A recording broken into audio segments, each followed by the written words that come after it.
Teenage Mutant Hero Turtles, Teenage Mutant Hero Turtles, Teenage Mutant Hero Turtles, the UK got a redubbed title tune. Here we have a Turtles handheld game. It's from Konami, bets on if it's lame. You stick batteries in the back, then turn it on, let's see if it's crap. Teenage Mutant Hero Turtles, Teenage Mutant Hero Turtles. Strangely enough, it's actually quite fun. With 3 game modes, it's not play once then done. But the sound is still quite bad, so press the mute, you'll be glad. Teenage Mutant Hero Turtles, Teenage Mutant Hero Turtles, Teenage Mutant Hero Turtles. Let's begin the review with no more rhymes. Back in the early 90s, something very strange happened here in the UK. Hornby, a company that's known for mainly making model locomotives and train sets, teamed up with Konami, a company that's mostly known for making damn hard video games. Well, at least back in the day it was. Now it's pachinko machines. But back in the day, in the early 90s, it was damn hard video games. So why would Hornby team up with Konami? They seem very disparate. But what actually happened is they created something very, very special that I want to show you today. The Teenage Mutant Hero Turtles, because back then in the UK it was Hero Turtles, we weren't allowed to show things like ninjutsu or a set of nunchucks or anything like that. Oh, that would be just too dangerous. We couldn't possibly tell young children that ninjas existed, so instead we got the Hero Turtles. Because it was okay to have a giant turtle with swords on its back attacking robots and Shredder and aliens and all that. But we couldn't call them ninjas because then they would become dangerous. Swords, they're okay. Ninjas, oh, can't have that. But just as a comparison, here is the You Just Died sequence from the children's game show Nightmare. This was acceptable for broadcast on children's television. Calling a turtle a ninja was not. But this is what I really want to talk to you about, not the stupidity of saying we can have a guy with a sword but not a ninja. This is what I want to talk about, because this is something very special. This was developed and branded by Konami itself. It actually has Konami written right on it, but it wasn't marketed by Konami in the UK. Hornby sold it. Hornby marketed it. Why was that? Because at the time, Hornby were marketing LCD games, most likely in a move to remain relevant in a changing market, where kids weren't coming into the model railway hobby in a large number like they used to.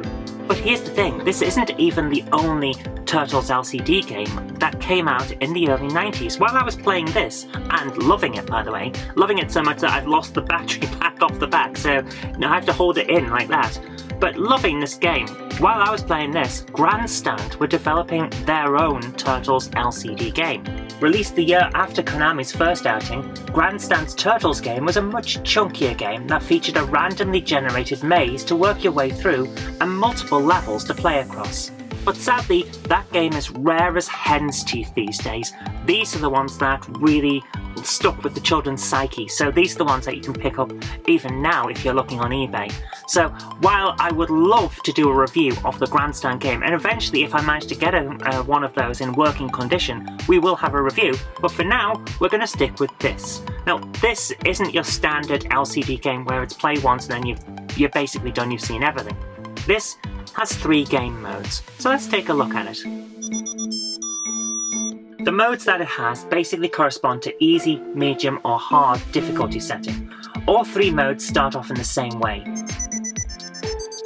You're on the top half of the screen where April is being held captive because it's a Turtles game from the 90s. April's going to be held captive, it's just how it is. There are 2 broken sewer pipes on that top part of the level and monsters are going to come out of those pipes.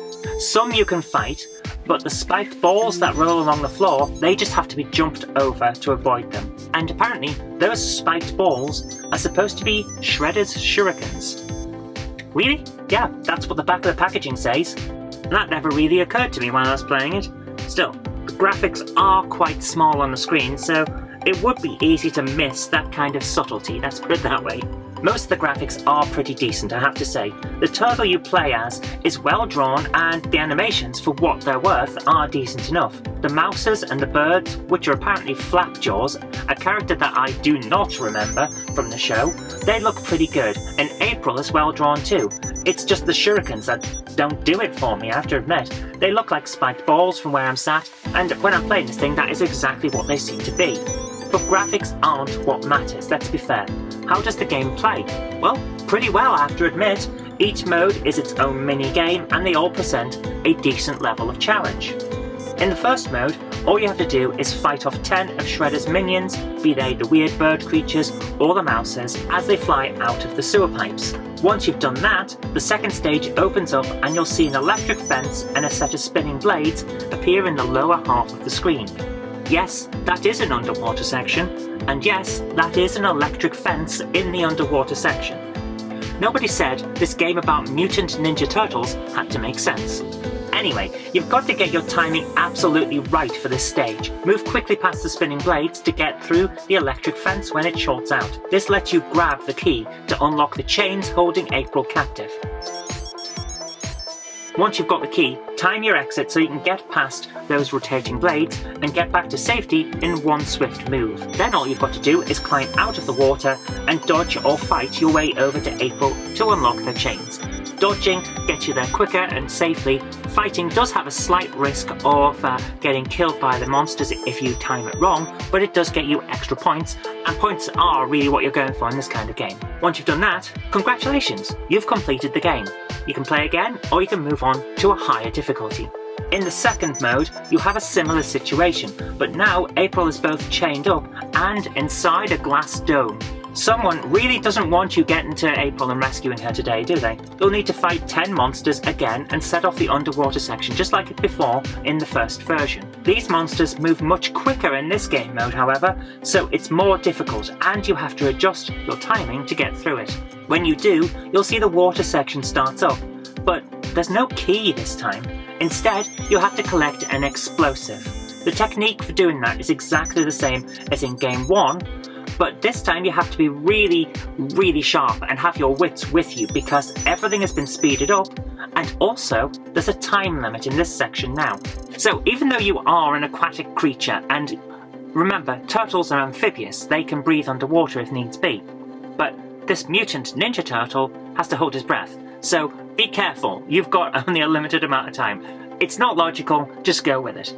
Anyway, grab the explosives and get back to the surface. Then you have to fight your way over to April just as before, use the explosive to damage the glass dome, and then go back and get another explosive. You have to do this several times before the glass dome breaks. But once it's broken, you can head back down into the water and grab the key, just like in the first game mode. Then unlock April's chains. If you've managed all of that, congratulations, once again, you've just won the game.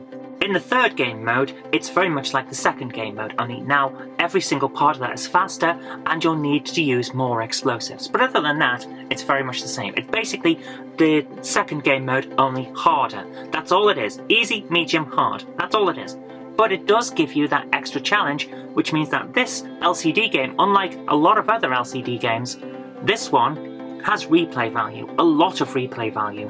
I spent months trying to perfect my way through easy, medium and hard, because back then I loved the Turtles, and to be honest with you, I still do. And this is still worth playing now because of that replay value. So having said all of that, you might have been taken aback by a couple of things with this Turtles LCD game. The first being that there actually is a victory condition. You don't see that in an awful lot of LCD games. So many of the Tiger ones, you're just going for a high score. The Star Trek The Next Generation game that we've reviewed before, apparently you can get to the planet that you're going for. If you use all of your power to use the warp drive, you can get to a planet and then go into a second stage where you fight on the planet. But the majority of games aren't like that, so this having a victory condition sets it apart from many of the other LCD games, and it is what makes it more like a traditional video game than a lot of the other handhelds that you'll have ever come across before.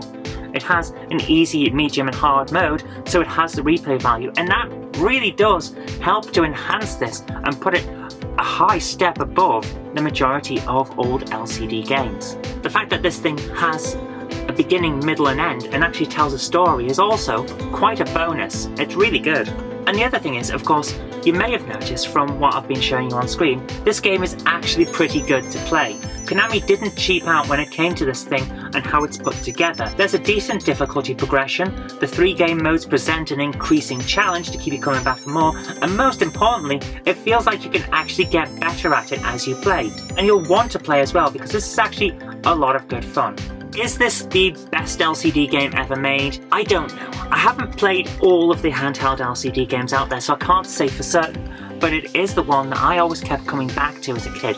I had a fair few LCD games, my friends had a load of LCD games, we all came back to this one. This is a lot of fun, so out of the ones I've ever played, I think this one is the only one I would really ever want to come back to. This isn't actually my original one either. I played that so much it broke. I took it on holiday to France with me, and the heat while I was playing it, it just broke it. So I actually played one to death, literally to death. It stopped working. I had to get another one off eBay. It's just one of those things. So that, above everything else, should be a mark of quality, and the fact is I cannot recommend this one highly enough. So there you go, Turtles, the LCD game, the original one from Konami, definitely worth having a look at. Anyway, that's all I've got time for today, so I hope you have enjoyed this. Thank you very much for watching. If you did, remember to click that like button and share it with your friends so that they'll know some good games when they see it. But until next time, I've been Zoe Kirk Robinson, you've been watching GameHammer, and I'll see you next time. If you like the show, please consider supporting me on Patreon. It really does help create future videos. That's patreon.com/Zoe Kirk Robinson. And I've got an extra special thanks going out to Chief89, Sam Yates, Retro Mickey82, Mo Henry, and George Bortorini. Thank you so much, guys.